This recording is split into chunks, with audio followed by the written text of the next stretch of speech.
16, 20번인데요. 자, 이 작품은 우리가 어떤 배가 지금 많이 불러요. 자, 부른 이유는 두 가지가 있을 수 있죠. 너무 과식을 해가지고 배가 부른 경우도 있지만 너무 먹기 싫어. 매일 똑같은 거 먹으니까 질려가지고 먹기 싫단 말이야. 근데 배가 막 포만감이 느껴진단 말이야. 자, 이런데도 불구하고 나중에 우리가 지금 어떻게 예를 간식을 주면 또 들어간단 말이야. 맛 좋은 간식을 줬을 때. 자, 여기서 중요한 거는 자, 배가 많이 부른데도 과식을 해서 많이 부른데도 어떻게 또 거기다가 뭐 아이스크림 같은 걸 주면 또 배가 들어가냐? 그 배가 따로 있냐? 자, 이런 내용인데 그걸 이제 과학적으로 설명한 글입니다. 자, 식욕이라는 것은 어떤 먹는 것에 대한 욕심이 되는 거죠. 자, 식욕은 음식을 먹고 싶어하는 욕망으로 인간이 살아가는데 필요한 영양분을 얻기 위해서 반드시 필요합니다. 사람들 여러분들 같은 때 한참 왕성한 시기에 식욕이 떨어지면 큰일 나요. 자, 식욕은 기본적으로 뇌의 시상하부에 있는 식욕 중추의 영향을 받는데, 자, 뇌의 시상하부니까 뇌에서 시상하부가 하는 역할은 뭘까요? 그러니까 뇌를 컨트롤하는 거야. 신호를 보내주는 거야. 통제하는 역할을 하는 거야. 뇌에서 컨트롤 타워야. 우리에게 우리 온몸으로 뭐를 보내는 거야? 명령을 보내게 되는 거. 통제의 어떤 명령을 보내는 게 바로 시상하부로 보시면 되는데, 여기 식욕 중추의 영향을 받는데, 자, 식욕 중추라고 했으니까 어떤 거 먹고 싶은 욕망이 자꾸 생기는 거야. 자, 이 중추에는 배가 고픈 느낌이 들게 하는 자, 하나는 섭식 중추라는 게 있고요. 섭식이라는 게 말이 뭐예요? 음식을 섭취하다 이 뜻입니다. 배가 부른 느낌을 들게 하는 자, 포만감을 느끼다 이런 얘기하죠. 배가 부른 느낌을 주는 포만 중추 이 두 개가 함께 있습니다. 자, 그래서 우리 몸이 영양분을 필요로 하는 상태가 되면 자, 뭐가 부족하니까 더 빨리 먹어라, 더 많이 먹어라 이런 명령을 보내겠죠. 자, 섭식 중추는 뇌 안의 다양한 곳에 신호를 보내게 되고요. 그러면 식욕이 느껴져 심의 분비와 같이 먹는 일과 관련된 무의식적 행동이 촉진이 됩니다. 그러다 영양분의 섭취가 늘어나면 자, 이제 배가 부르겠죠. 이때는 포만 중추가 작용해서 식욕을 그 다음에 어떻게 한다? 억제를 한다 이렇게 보시면 되겠네요. 여기까지 이해되셨나요? 그렇다면 뇌에 있는 섭식 중추나 포만 중추는 어떻게 몸속 영양분의 상태에 따라 식욕을 조절하는 걸까? 자, 의문을 하나 던졌습니다. 어떻게 우리가 이거 식욕이 이렇게 조절이 가능하냐? 이걸 물어봤어. 여기에서 중요한 역할을 하는 것이 바로 혈액 속을 흐르는 영양소인데, 자, 혈액 속에 지금 영양소가 어떤 게 흐르냐 여기다 중요하대요. 특히 탄수화물에 분해된 포도당과 지방에서 분해된 지방산이 중요하다고 했습니다. 보통 우리가 밥 같은 경우는 탄수화물이 많잖아요. 자, 이런 탄수화물이 분해가 되면 포도당이 되고요. 또 지방에서 분해가 되는 지방산이 있습니다. 자, 이것에 따라서 혈액에 어떠한 영양분이 맞느냐에 따라서 섭식 중추냐, 포만 중추냐 이것이 작동을 한다 이런 얘기예요. 자, 먼저 탄수화물은 식사를 통해 섭취된 후에 소장에서 분해가 되면 이게 어떤 형태로 자, 포도당으로 변합니다. 자, 포도당으로 변해서 혈액 속으로 흡수가 돼요. 그러면 혈중에는 포도당의 농도가 높아지겠죠? 자, 그때 이를 줄이기 위해 췌장에서 뭐를 분비한다고요? 자, 바로 자, 인슐린이라는 것을 분비합니다. 인슐린. 그래서 이게 호르몬이 분비가 되면 이 포도당과 인슐린이 혈액을 타고 자, 시상하부로 이동을 하게 돼요. 자, 다시 뇌 가가지고 여기에서 포만 중추의 작용은 촉진이 되고 섭식 중추의 작용은 억제가 됩니다. 자, 그렇다면 자, 이 경우에 이렇게 된다면 더 먹으란 얘기예요? 아니면 먹는 걸 중단하라는 얘기예요? 중단하라는 얘기가 되겠죠. 왜? 포만 중추가 작동을 한다는 것은 결국 먹는 걸 이제 배부르니까 그만 먹어 이렇게 작동이 될 테니까. 자, 반면에 지방은 피부 아래 조직에 중성지방의 형태로 저장이 되어 있습니다. 어디에 있다고요? 지방 우리 피부 있죠? 상피세포 안에 그 내피세포가 있잖아요. 그쪽 안에 지금 이것이 지방이 중성지방의 형태로 이제 저장되어 있다가 자, 공복 상태가 길어진다는 것은 내가 계속 밥을 먹지를 못해. 굶었단 말이야, 계속. 자, 그러면 혈액 속으로 흘러가서 간으로 운반이 됩니다.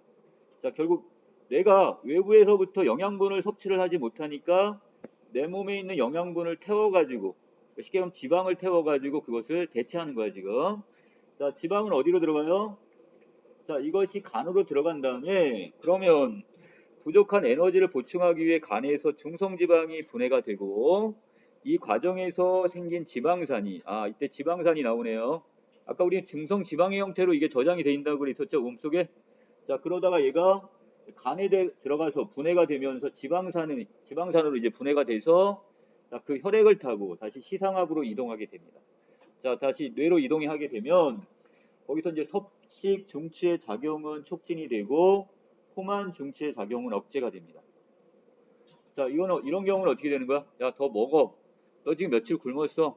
그러니까 더 먹고 포만 중추의 작용은 억제가 되는 거죠. 이해되시나요?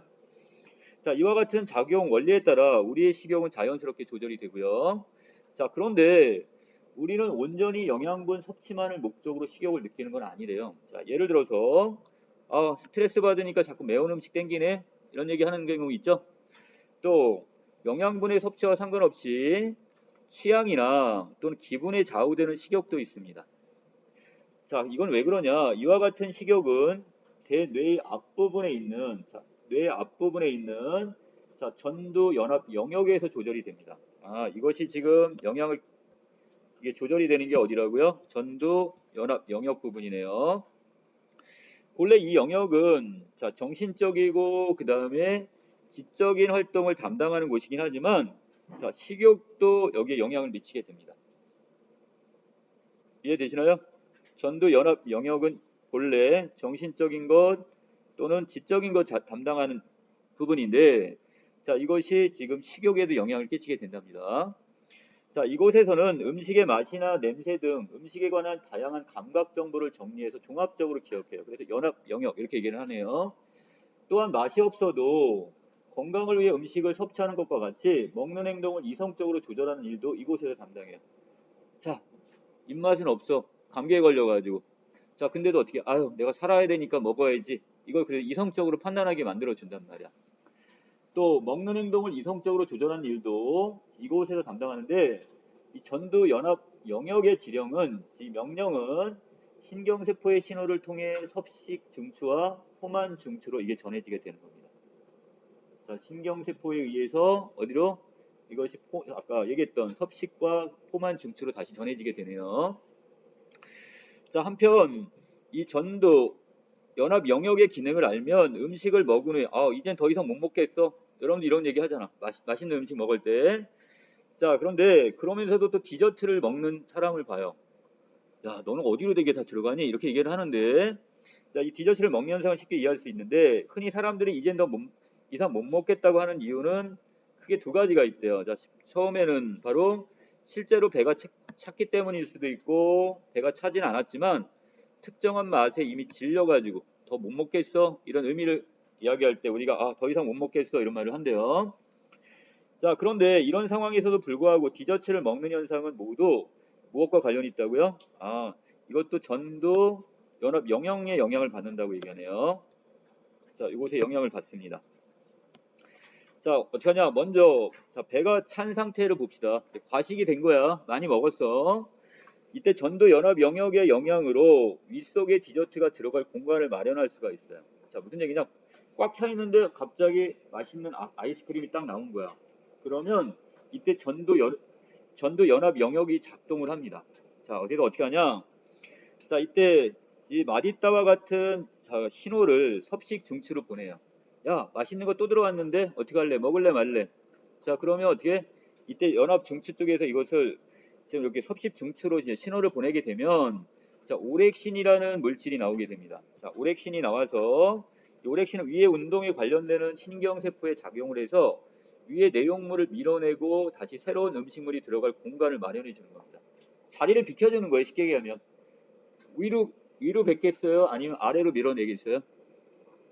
위로 오면 토하는 거고 그게 아니겠죠? 자, 위에 작용을 이렇게 해가지고서 아래로 더 내려 보내주는 거죠. 그러면 위 부분이 비게 되겠죠.